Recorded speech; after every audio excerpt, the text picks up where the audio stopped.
सुदूर भाग जाती है, धड़ाम से नीचे गिर जाती है, बड़ी आकृति पूर्ण राक्षसी के रूप में जो है विद्यमान हो जाती है। बोलिया नंद भगवान की।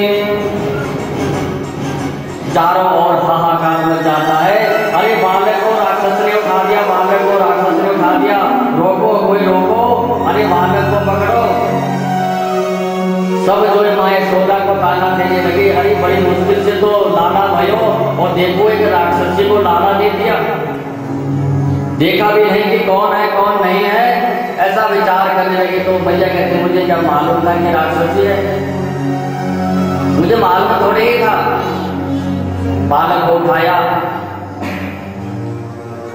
और जैसे बालक गोदी में लिया, पूतना जो है मर चुकी थी। तो जितने भी गोकुलवासी थे सबने पूतना के शरीर को काटा और यमुना के किनारे जो है उसका दाह संस्कार किया। परीक्षित कहते हैं स्वामी फिर तो उसकी बड़ी ही अधोगति हुई होगी, क्योंकि भगवान को मारने की चेष्टा की। सुखदेव स्वामी कहते राजन से, अरे राजन ऐसा नहीं, तुम्हें मालूम है कि जब पूतना के शरीर को जलाया गया तो पूतना के शरीर से एक सुंदर सुगंधी उत्पन्न हुई। सुंदर सुगंधी उत्पन्न हुई क्यों? क्योंकि प्रभु का जो है आशीर्वाद हो चुका था। प्रभु के स्पर्श करने मात्र से है सुंदर सुगंधी उत्पन्न होती है, और अधोगति नहीं हुई उनकी, तो सुगति हुई है। महाराज सुगति कैसे?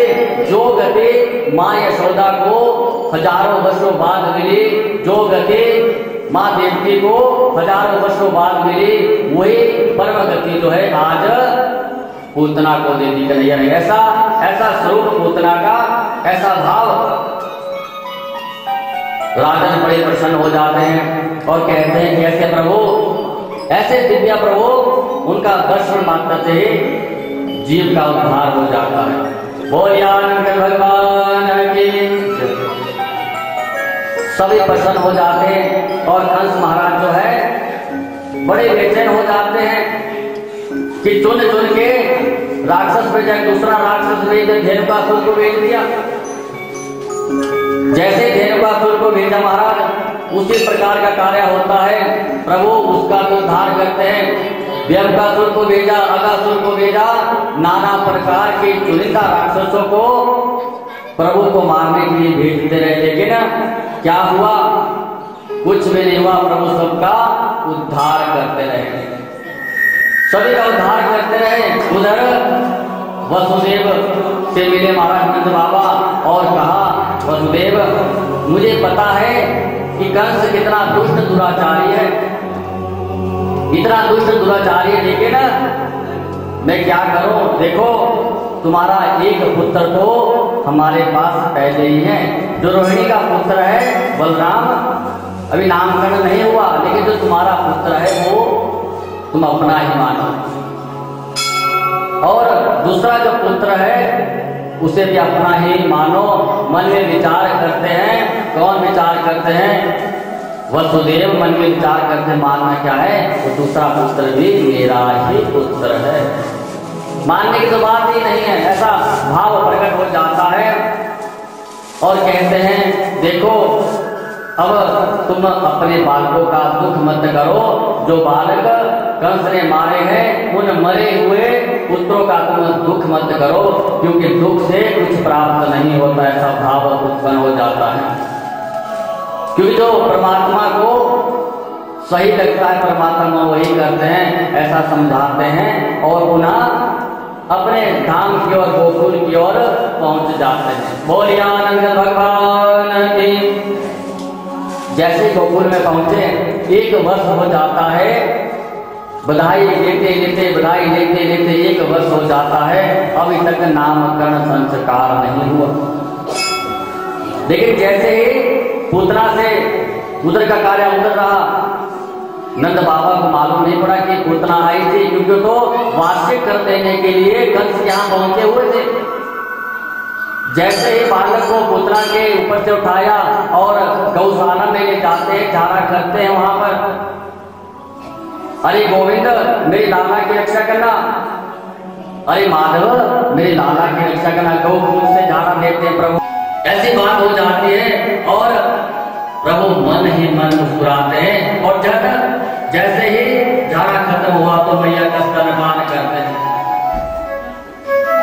उधर गौएं जो है टेढ़ी नजर से देखती हैं, क्या देखती हैं कि हमारा भी कभी ऐसा सौभाग्य होगा कि हम भी अपना स्तनपान प्रभु को पिलाएं। जिस प्रकार मैं यशोदा की गोदी में है, क्या हमारी गोदी में भी प्रभु कभी आ सकते, ऐसा भाव उत्पन्न हो जाता है।